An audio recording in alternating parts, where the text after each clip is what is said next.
Thodupuzha പീഡനത്തിൽ super നടനെതിരെ case വരും. സെക്രട്ടേറിയറ്റിന്റെ ഇടനാഴിയിലെ പീഡനത്തിൽ ജയസൂര്യക്കെതിരെ case ഉറപ്പായിരുന്നു. ഇതിനിടെയാണ് തൊടുപുഴ പീഡനത്തിലും സൂപ്പർ താരത്തിനെതിരെ പരാതി കിട്ടുന്നത്. തിരുവനന്തപുരം സ്വദേശിയായ യുവനടിയാണ് പരാതി കൈമാറിയത്. പരാതിപ്പെടില്ലെന്നായിരുന്നു ഈ യുവതിയുടെ നിലപാട്. എന്നാൽ പ്രത്യേക അന്വേഷണ സംഘത്തിലെ IPS ഉദ്യോഗസ്ഥ പൂങ്കുഴലി അവരെ ബന്ധപ്പെട്ടു. കാര്യങ്ങൾ ചോദിച്ചറിഞ്ഞു. പരാതി നൽകാനും ആവശ്യപ്പെട്ടു. ഇതോടെയാണ് പരാതി നൽകിയത്. നടന്റെ പേര് സഹിതമാണ് പരാതി. എന്നാൽ പരാതിയിലെ പേര് ആരുടേതാണെന്ന് അവർ പുറത്തു പറഞ്ഞിട്ടില്ല.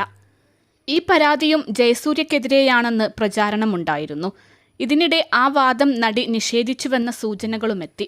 എന്നാൽ പോലീസിന് നൽകിയ പരാതിയിൽ ജയസൂര്യയുടെ പേരാണുള്ളതെന്നാണ് ഒരു വാർത്ത. ഇപ്പോൾ പേര് പറയില്ലെന്നാണ് നടി പ്രതികരിച്ചത്. പോലീസും ഈ ഘട്ടത്തിൽ പേര് വെളിപ്പെടുത്തുന്നില്ല. എന്നാൽ ജയസൂര്യ തന്നെയാണ് ഈ കേസിലെ പ്രതിയെന്നാണ് പുറത്തുവരുന്ന വിവരം. ഇതോടെ ജയസൂര്യക്കെതിരെ 2 കേസുകൾ വരുമെന്ന് ഉറപ്പായി. സെക്രട്ടേറിയറ്റ് പീഡനത്തിൽ പരാതി കിട്ടിക്കഴിഞ്ഞു. ഈ പരാതിക്കാരിയുടെ മൊഴി കൊച്ചിയിലെത്തി അന്വേഷണ സംഘം രേഖപ്പെടുത്തും. അതിനുശേഷം FIRഉം വരും. ആരോപണങ്ങളിൽ ജയസൂര്യ പ്രതികരിച്ചിട്ടില്ല. പ്രമുഖരുടെ മുഖം മൂടി അഴിക്കാനാണ് വെളിപ്പെടുത്തൽ നടത്തിയതെന്നും നിയമപരമായ നടപടികൾ ഈ വിഷയത്തിൽ ഇനി വരികയാണെങ്കിൽ അന്വേഷണ സംഘത്തിനു മുന്നിൽ ആ പേര് വെളിപ്പെടുത്തുമെന്നും നടി പറഞ്ഞിരുന്നു.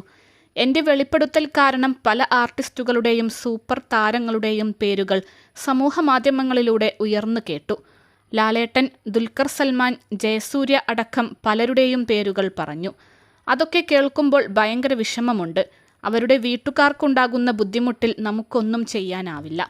പൊതുജനം പല ഊഹാപോഹങ്ങളും സൃഷ്ടിക്കും. ഇതായിരുന്നു അവരുടെ വെളിപ്പെടുത്തൽ. ഞാൻ ആരെയും ഭയക്കുന്നില്ല. എനിക്കൊരു മെന്റൽ ട്രോമയിലേക്ക് കടന്നു പോകാൻ ആഗ്രഹമില്ല. ഞാൻ വിധവയാണ്. എനിക്ക് മക്കളുണ്ട്. ഉത്തരവാദിത്തമുണ്ട്. ഒരു തമിഴ് സിനിമ വരാനുണ്ട്. ഒരാളുടെ പേര് പറഞ്ഞ് അയാളെ ജനങ്ങൾക്ക് മുന്നിൽ നിർത്താൻ താല്പര്യമില്ല. ദയവ് ചെയ്ത് ജയസൂര്യയടക്കമുള്ള ആളുകളെ എൻ്റെ പേരിൽ ബന്ധപ്പെടുത്തി വാർത്ത പ്രചരിപ്പിക്കരുത്. എൻ്റെ വെളിപ്പെടുത്തലിൽ ഏതെങ്കിലും നടന് ബുദ്ധിമുട്ടുണ്ടായിട്ടുണ്ടെങ്കിൽ അവർ പരാതി കൊടുക്കുക. അപ്പോൾ അതിന് മറുപടി ഞാൻ നൽകാം. ഉത്തരവാദിത്തപ്പെട്ട ഉദ്യോഗസ്ഥർ ചോദിച്ചാൽ തീർച്ചയായും എന്നെ ഉപദ്രവിച്ച ആളുകളുടെ പേര് പറയും. ഇതായിരുന്നു നടി മുൻപ് പറഞ്ഞത്. 2013 തൊടുപുഴയിലെ സിനിമാ ലൊക്കേഷനിൽ വെച്ച് മലയാളത്തിലെ യുവ സൂപ്പർ സ്റ്റാർ തന്നെ കടന്നു പിടിച്ചുവെന്ന് ഈ നടി വെളിപ്പെടുത്തിയിരുന്നു. ഹാസ്യനടന്റെ ഭാഗത്തുനിന്നും യുവനടന്റെ ഭാഗത്തുനിന്നും മോശം അനുഭവം ഉണ്ടായിട്ടുണ്ട്. ജൂനിയർ ആർട്ടിസ്റ്റായി അഭിനയിക്കാൻ തുടങ്ങിയ സമയമായിരുന്നു അത്. ശമ്പളം കുറവായിരുന്നുവെങ്കിലും സിനിമയോടുള്ള താല്പര്യം കാരണമാണ് അഭിനയിക്കാൻ പോയത്. ഞാൻ പല സിനിമാ ലൊക്കേഷനിലും എതിർത്ത് സംസാരിച്ചിട്ടുണ്ട്. അതുകൊണ്ടു തന്നെയാണ് സിനിമകൾ കിട്ടാതെ പോയതെന്നും എനിക്കറിയാം. നോ പറഞ്ഞതിനെ തുടർന്ന് അവസരങ്ങൾ നഷ്ടപ്പെട്ടിട്ടുണ്ട്. പ്രശ്നങ്ങളില്ലാത്ത ലൊക്കേഷനിൽ സുഖമായി അഭിനയിച്ച് തിരിച്ചു പോരാം.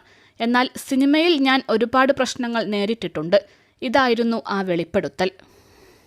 അൽസലാമ ഐ ഹോസ്പിറ്റൽ 21 ലക്ഷത്തോളം സന്തുഷ്ടരായ ഉപഭോക്താക്കളും 2 ലക്ഷത്തോളം തിമിര ശസ്ത്രക്രിയകളും പൂർത്തിയാക്കിയ മലബാറിലെ ഏക കണ്ണാശുപത്രി. ലോകോത്തര നിലവാരമുള്ള ചികിത്സാ സംവിധാനങ്ങൾ, എല്ലാ നേത്രരോഗ ചികിത്സാ സൗകര്യങ്ങളും വിദഗ്ധരായ ഡോക്ടർമാരുടെ മേൽനോട്ടത്തിൽ. Al Salama eye hospital, hospital road, Perinthalmanna.